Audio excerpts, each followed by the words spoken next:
This is our second video, Orbit Racing, GT3RS to GT3 RSR conversion.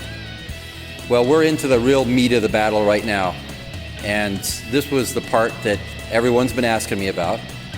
What are you guys gonna do when you start cutting on the car? So I'm gonna try to explain to you what we've had to do in order to fit this bodywork. But what we're really doing here is we're fitting the wheels to the chassis.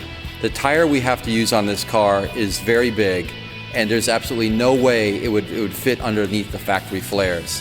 So what you see here is the flare.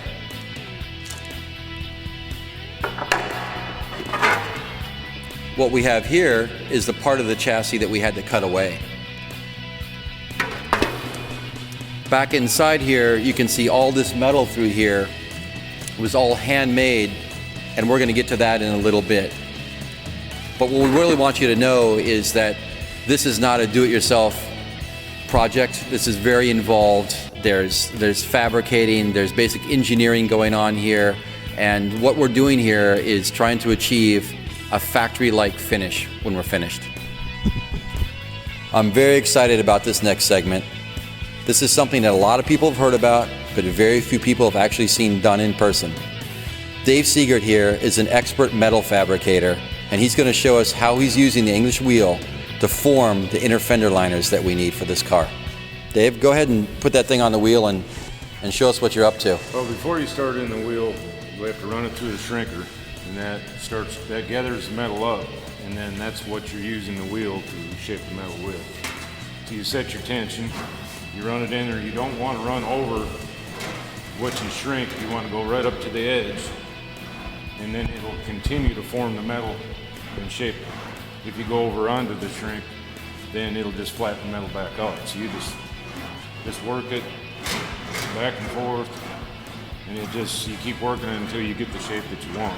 Now I see you've already got the fenders, you've already got the inner wheelhouse completed for the driver's side. About how long did that take you to start from a flat piece of metal to those beautiful shapes that you have inside the chassis right now? Well, I had most of the day in it, to be honest with you, probably 7 or 8 hours in the two pieces. It reminded me a lot of a spring cup fender.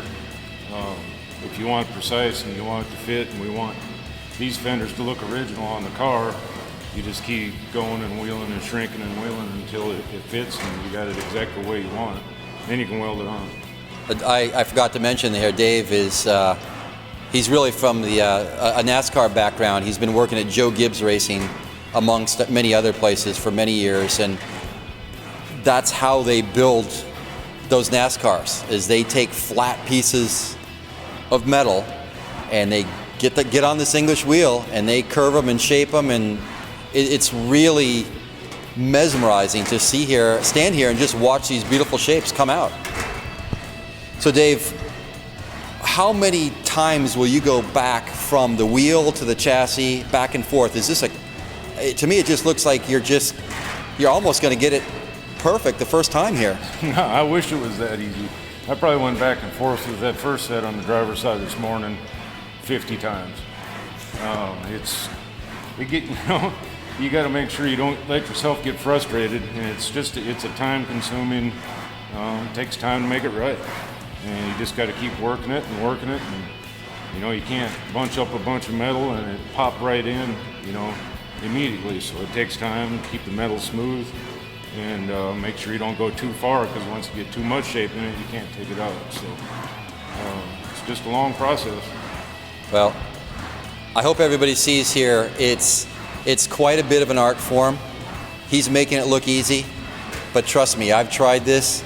It's nothing short of frustrating, and one can really expect lots of bloodied hands when you're first starting out doing this.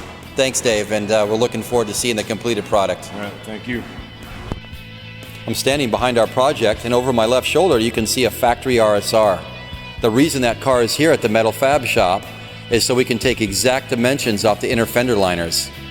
We're using these dimensions to make sure that our rear tires fit exactly as the original car intended them to.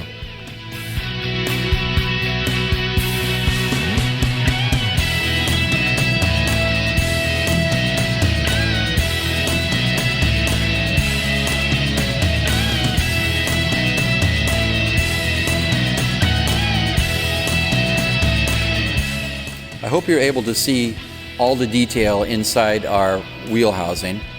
These two pieces started off as flat pieces of metal, and Dave, the expert metal fabricator, has used his English wheel to form these beautiful curved shapes to not only meet the chassis, but to meet up with each other and then join to the outside quarter panel. Now, before all these pieces are welded together, we need to check their fit, and that's why we're using these clecos that you see to hold everything together. After we've welded everything together, the clecos come out, the panel gets undercoated, the panel gets painted, and in reality, you'll never know we were even in here.